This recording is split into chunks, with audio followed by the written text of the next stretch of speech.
안녕하십니까. 뉴욕 중앙일보 박기수 경제부장입니다.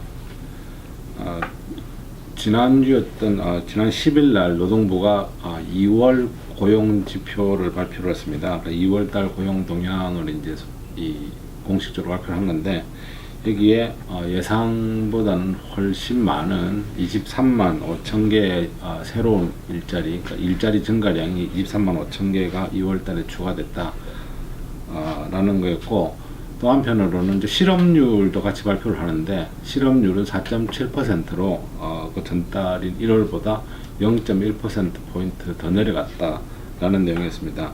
그러니까 최근 실업률도 그렇고 일자리 증가량도 그렇고 최근에 발표되는 이 고용 지표를 보면 미국 경제가 완전히 다시 살아난 것처럼 보입니다. 거의 대부분의 이 상당한 경제 지표들이 이 금융위기 이전 수준에 육박하고 있는 게 확연히 드러나고 있고요. 그래서 시장에서도 증시를 비롯해서 미국 경제에 대해서 굉장히 확신을 가지고 있고, 앞으로 안정적으로 성장해 나갈 것이고 한동안은 화황이 이어질 것이라는 생각들을 갖고 있습니다. 그래서 증시도 지금 굉장히 많이 올라 있고, 어제인 15일 제니 델런 연방준비제도 의장도 밝혔습니다만은 앞으로 한동안은 점진적으로 계속 금리를 올릴 거다. 실제로 어저께 FOMC에서 금리를 다시 0.25%포인트 다시 올렸습니다. 그러니까 이런 어떤 미국 경제에 대한 낙관론이 굉장히 많이 팽배하고 있는데, 경제 전반에 대해서 평가를 어떻게 하느냐는 또 다른 문제겠습니다만, 오늘은 좀 좁혀가지고 과연 그럼 경제 지표 가운데 이 매달 발표되는 이 실업률 통계라는 게 어떤 의미인가 라는 겁니다. 왜냐하면 미국 경제를 진단할 때 제일 연준에서 가장 중요시하는 지표가 사실 실업률하고 물가 상승률인데, 물가 상승률은 현재 연준이 장기 목표치를 하고 있는 게 2%입니다. 연에 2% 정도 물가 상승하는 거는 자연스러운 것이고, 그게 경제에 가장 좋은 걸로 해석을 합니다. 체감 물가하고는 또 별개의 문제긴 하겠지만, 제가 지난번에 한번 말씀드렸습니다만은, 어쨌든 공식적으로 아직 2%가 안 됩니다. 물가 상승률이. 사람마다 느끼는 건 다르겠지만, 또 실업률 같은 경우는, 목표치가 따로 있지는 않습니다만, 통상 이 10% 실업률 같은 경우는, 경제학자들도 그렇고, 시장 전문가들도 그렇고, 5%, 실업률이 5%일 경우를, 완전 고용 상태라고 이렇게 평가를 합니다. 왜 100%가 아니냐면, 이 실업의 종류에 보면, 실업을 어떻게 규정하느냐에 따라 달라지겠지만, 실업에 보면 이 산업 구조가 바뀌어서 발생하는 구조적 실업이 있고, 또는 경기에 따라서 발생하는 또 경기적인 실업이 있고, 또는 어떤 개인의 자발적인 이유로 직장을 옮긴다든지, 또는 업종을 바꾼다든지 해서 생기는 소위 말하는 마찰적 실업이라는 것도 있습니다. 그러니까 어쩔 수 없이 살다 보면 일시적으로 생기는 실업 상태라는 것은 항상 있을 수밖에 없기 때문에, 그걸 한 5% 정도까지는 허용을 한다는 얘기죠. 그게 있는 게 자연스러운 거고, 그래서 5% 이하가 되면 사실상 안정고용 상태라고 평가를 합니다. 이 경제학 이론에서도 그렇고, 이 미국 정책 결정자들도. 지금 이 5% 이하 실업률이 지금 거의 2년 가까이 이어지고 있는데요. 그래서 굉장히 지금 미국 경제에서 고용 시장도 굉장히 좋다라고 평가를 합니다. 그게 전혀 틀린 말은 아닙니다만, 오늘은 이제 요 통계가 과연 그럼 얼마나 의미가 있느냐라는 데 대해서 한번 말씀드리려고 합니다. 보통 이제 노동부에서 고용 지표를 발표를 할 때 이 실업률 통계라는 것도 여러 가지를 발표를 합니다.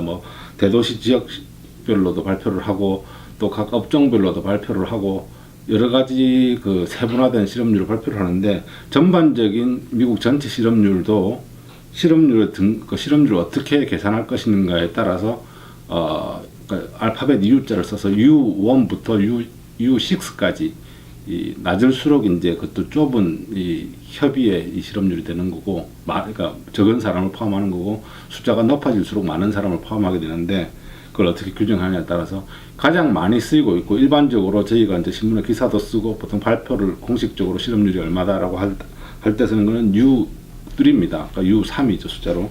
이건 뭐냐면 일할 의사가 있는 사람 중에 일할 의사가 있고 실제로 일자리를 찾으려고 최근 4주 동안 노력을 했음에도 불구하고 일자리를 못 찾았을 경우에 그 사람들을 실업자로 분류를 하고 실업률로 계산을 하게 됩니다. 그러니까 무슨 얘기냐면 그 일할 의사가 일단 있느냐 없느냐, 일할 의사가 없으면 실업자의 원래 계산에는 포함이 되지 않습니다. 또 일할 의사가 있다고 해도 구직 활동을 실제로 했느냐, 그것도 포함이 됩니다. 그 기준에. 만약에 구직 활동을 하지 않았다면 최근 4주 동안 실업자에 포함이 안 되는 거죠. 그러니까 이 통계의 문제점은 뭐냐면 상당히 오랫동안 직장을 찾다가 정말 나한테 맞는 직장이 없구나, 계속 이렇게 못 구해서 일시적으로 그럼 한 달 동안 좀 쉬지 뭐, 좀 잠시 쉬었다가 찾아보자 라고 해서 잠시 쉰 사람들은 실업률에서 배제가 됩니다. 또 뭐 일자리를 도저히 못 찾아서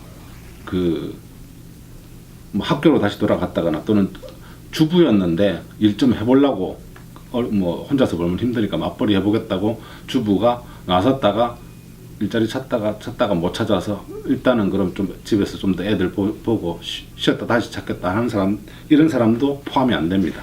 그 실업자에.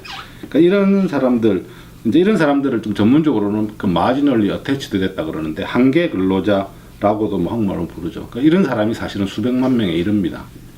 또 한 가지는 나는 정말 풀타임으로 일하고 싶은데 일자리가 도저히 없어서 일단은 뭐 조금이라도 돈을 벌어야 되니까 다음 뭐 일주일에 한 10시간이라도 일해야겠다 해서 파트타임으로 일하고 있는 사람은 취업 한글로 간주가 되기 때문에 그 사람들은 실업자가 아니기 때문에 이 취업을 한 사람으로 분류가 됩니다. 그러니까 근데 지금 그렇게 해서 일하는 사람이, 파트타임 일하고 있는 사람이 전체 취업 인구의 22.2%가 됩니다. 그러니까 한국에서도 요즘 뭐 문제가 많이 되지만 그 비정규직, 뭐 비정규직하고는 좀 개념이 다르겠습니다만은, 그러니까 정상적인 어떤 이 풀타임 잡을 갖지 못하고 소위 말하는 이제 불안정 고용이 된 사람들도 이 실업률에는 계산이 된다는 겁니다. 그러니까 이런 식으로 계산을 하다 보니, 그러니까 이 U6라는 거는 이런 식으로 불안정 고용이나 또는 마지널 어태치드 된, 그러니까 취업 의사가 있긴 한데 지난 4주간 취업 활동 직장을 찾는 노력을 안 했기 때문에 배제된 사람들, 이런 사람들을 다 묶어서 정말로 그렇다면 실제로 일할 의사가 있는데 직장을 못 구하는 사람의 실질적인 실업률이 얼마냐, 그걸 이제 U6라는데 그걸 계산해 보니까 지난 2월 달에는 그게 9.2%입니다. 그러니까 U3의 4.7%인 거죠. 그나마 1월보다는 한 0.2%포인트 낮아진 거긴 한데, 그러니까 뒤집어서 얘기하자면 이 경제 활동을 하는 사람 10명 중에 1명 정도는 실업이거나 또는 불안정 고용된 상태라는 얘기입니다. 그러니까 사실은 이게, 그러니까 우리가 보기보다는 그래서 정상적인 취업을 하지 않은 사람이 많다는 얘기인데요. 그 취업 의사가 있음에도 불구하고 이 두 통계의 실업률의 격차가 작을수록 사실은 좀 더 이상적인 고용 형태가 될 겁니다. 그래서 금융위기 이전에는 이 격차가 한 3.5%였는데 그 격차가 이제 금융위기 직후에는 한 7%까지 확대됐습니다. 7% 포인트까지. 근데 어쨌든 전체적으로 그 U6라는 어떤 실질적인 체감 실업률이라고 할 수 있는데요. 체감 실업률이 8% 정도 이하로 내려와야 그래도 그나마 좀 건강한 고용 상태라고 할 수 있는데, 지금 9%를 넘고 있으니까 우리가 그 공식적으로 발표되는 실업률이, 매달 발표되는 실업률이 뭐 4.8%, 4.7% 계속 이 선에서 왔다 갔다 하지만 정말 현실을 아주 적극적으로 반영한 이 체감 실업률이라고 할 수 있는 U6가 아직까지 9% 이상 되고 있기 때문에 아직은 좀 갈 길이 뭔가 아닌가. 일자리의 양도 중요하지만 일자리의 질도 중요하다는 말씀을 제가 지난번에 한번 드렸었는데, 이게 정상 궤도에 올라오지 않고서는 결국 개인 가구 소득이나 또는 소비자 소비 지출이나 뭐 이런 어떤 그걸 통한 또 물가의 정상적인 인상이나 이런 어떤 미국 경제를 장기간 지탱할 수 있는 어떤 기본이 좀 확보되지 못한다는 이런 생각이 듭니다. 그래서 경제 지표가 겉으로는 좋게 나와도 속으로는 체감할 수 없는 이유들이 사실은 이런 어떤 식으로 지표를 작성하느냐, 생산하느냐에 따라 많이 달라지고 가려진 이런 어떤 현실들이 많이 있다는 점 한 번 더 생각해 보게 되는 시간입니다. 오늘은 실업률의 어떤 이 허상 내지는 뭐 환상에 대해서 한번 짚어보는 시간을 가졌습니다. 감사합니다.